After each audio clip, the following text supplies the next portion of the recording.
modelos padronizados encontrados principalmente nos sites das juntas comerciais. Esse assunto interessa a advogados e contadores, dentre outros, mas deve interessar vivamente ao empresário do mundo atual. O empreendedor, para ir bem nos seus negócios, precisa conhecer não só a parte comercial, mas também as questões jurídicas.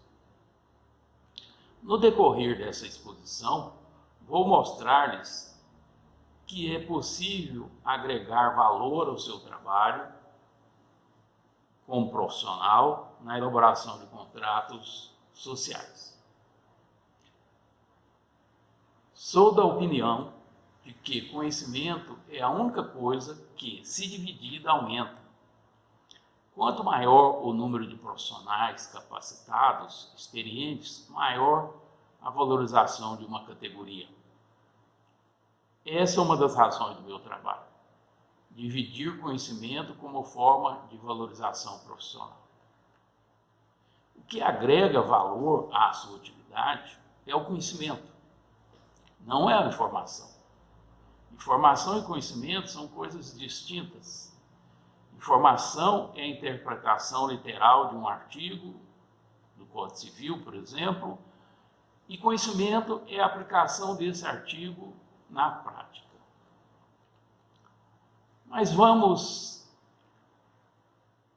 às cláusulas contratuais. Fique comigo até o final, que você verá o quão importante é fugir das cláusulas padrões do contrato social. Existem cláusulas contratuais que são bastante objetivas e, se mal elaboradas, levam o processo de registro à exigência. Ou seja, resolve-se a situação logo no início. O processo somente terá andamento após o atendimento da exigência e adequação da cláusula ou das cláusulas. Um exemplo que eu vou citar é em relação ao nome ou denominação social. Se você escolher um nome igual ou semelhante de outra sociedade já arquivada ou registrada, ou se o nome não for formado adequadamente, o processo será colocado em exigência e você terá que resolver o problema antes de concluir o arquivamento. Como eu disse, o problema será resolvido logo de início. Mas eu quero falar para você sobre aquelas cláusulas que eu chamo, como já disse, cláusulas padrões. São cláusulas que, regra geral, não geram exigência do arquivamento do contrato, mas têm enorme potencial para criar problemas no futuro. E eu vou demonstrar isso. O meu propósito aqui é colaborar com quem tem interesse em estudar esse assunto, seja quem vai elaborar o contrato social ou quem vai fazer parte da sociedade, o empresário, prevenindo-se de dissabores no futuro, como eu vou abordar. Como eu disse antes, repito, fuja dos contratos padronizados. É comum encontrarmos cláusulas contratuais dispondo que isso ou aquilo, essa ou aquela matéria, obedecerá à lei ou ao Código Civil. Aí você vai ao Código Civil e lá está dito que, sobre determinado assunto, assim se procederá, salvo disposição contratual em contrário. Ou seja, o contrato diz que você fará de acordo com o Código Civil, e o Código Civil diz que você pode regular da forma que melhor convier aos sócios. São as chamadas cláusulas abertas no Código Civil, no direito de empresa, especialmente aquelas relacionadas à dissolução parcial.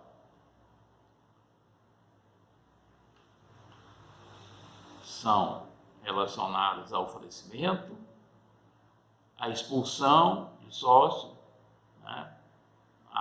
Surge uma desavença e um ou mais sócios resolve excluir um ou outros sócios.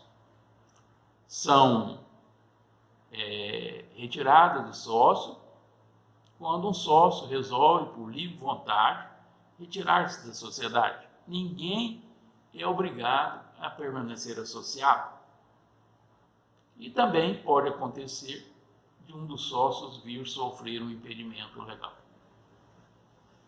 O uso das cláusulas padronizadas para regular essas matérias costumam gerar muita dor de cabeça, podendo levar um empreendimento de sucesso ao fracasso, ao fechamento.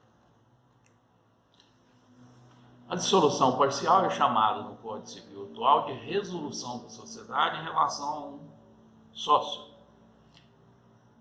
Regra geral, na abertura do negócio, ninguém se preocupa com esses assuntos e nem quer falar sobre eles. Ninguém quer falar sobre falecimento,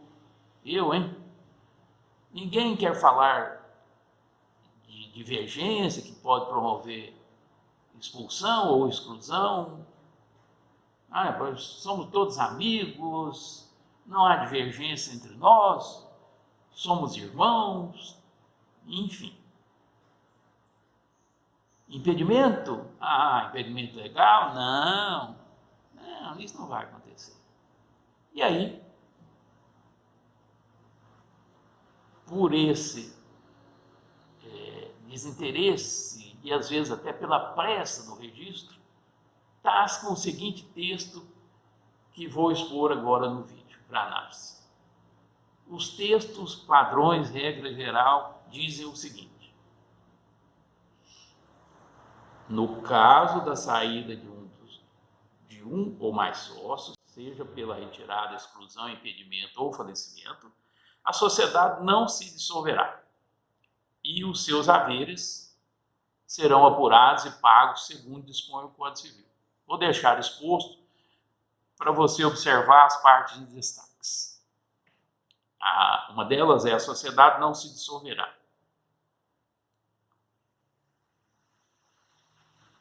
E a outra é como serão apurados e pagos, os haveres. Anotou? Então vou retirar o texto do vídeo. O primeiro ponto: a sociedade não se dissolverá. Se a sociedade não se dissolverá, significa dizer que ela continuará com o sócio remanescente ou com os sócios remanescentes.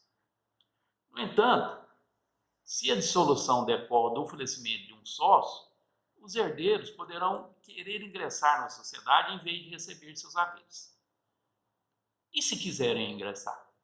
Como proceder se, no exemplo que eu expus, o texto é omisso sobre isso?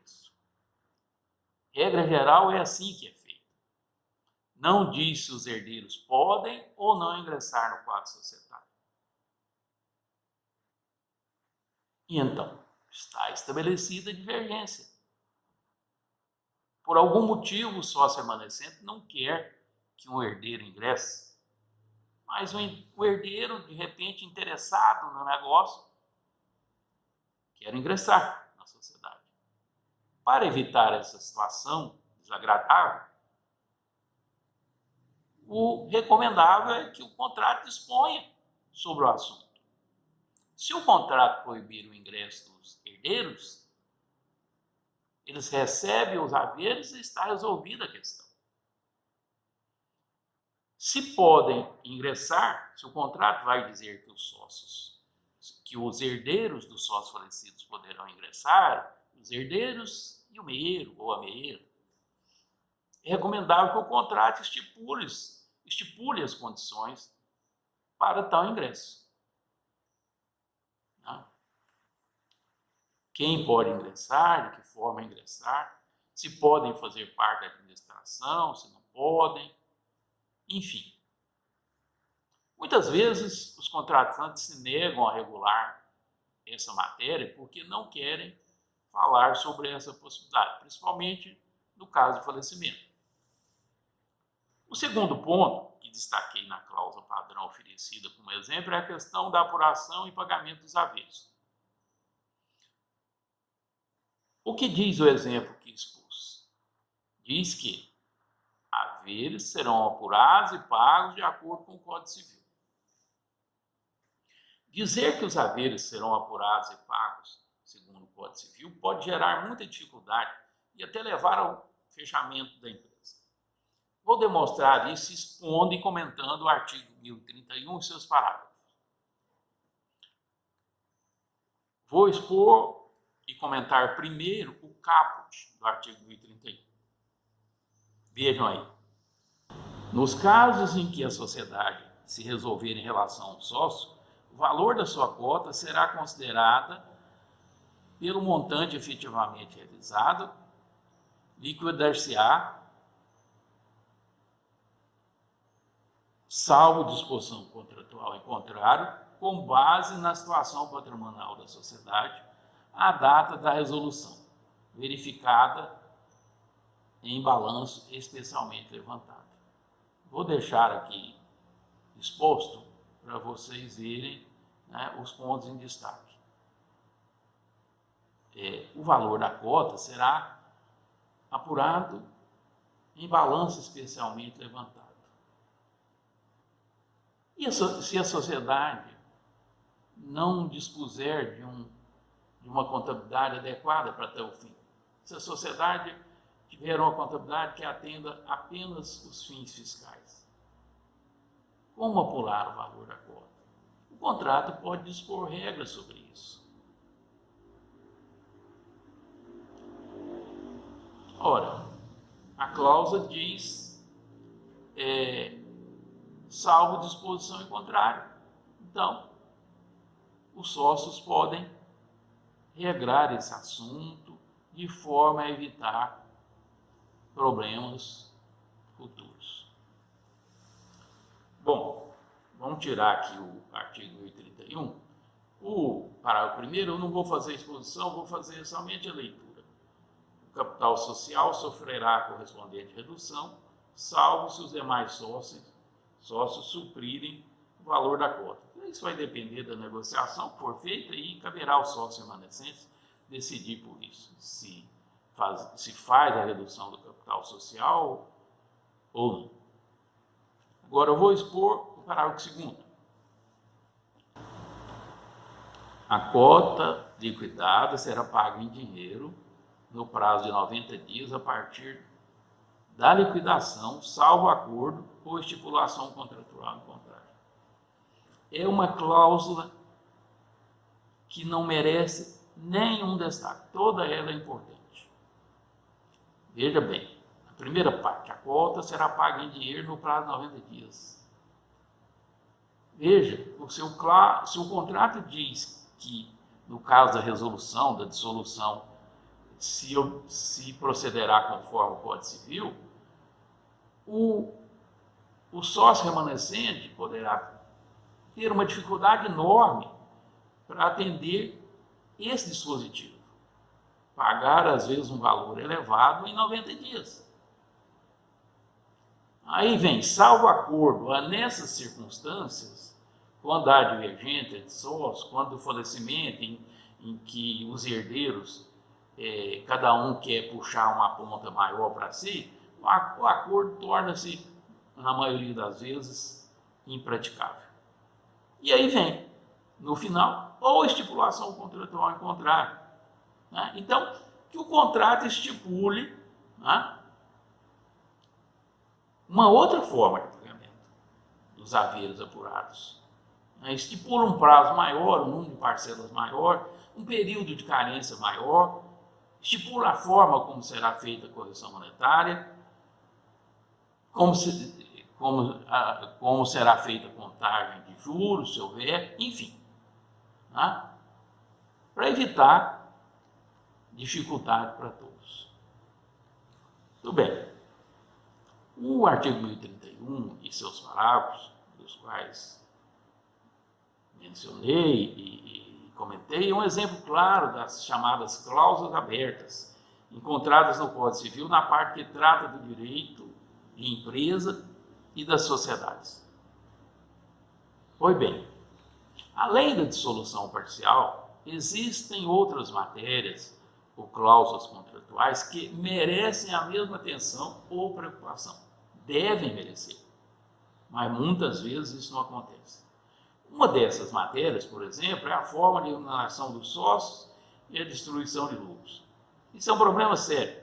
No começo, está tudo bem, mas depois começa cada um a achar que merece mais, que um está se beneficiando mais dos resultados que o outro, enfim. E uma outra matéria importantíssima é o processo de exclusão extrajudicial ou administrativo. É importantíssimo que o contrato regule esse assunto para evitar que, numa divergência, o assunto desague no judiciário e aí os custos, os gastos, o desgaste será muito maior. Eu voltarei em breve com outro vídeo sobre esse assunto. Como elaborar um contrato social, destacando as cláusulas adequadas sobre a exclusão extrajudicial dos sócios. Encerrando, agradeço a sua disposição em me ouvir. Deixe seu gostei, seu comentário, compartilhe, faça a pergunta, faça suas críticas. Fico à disposição.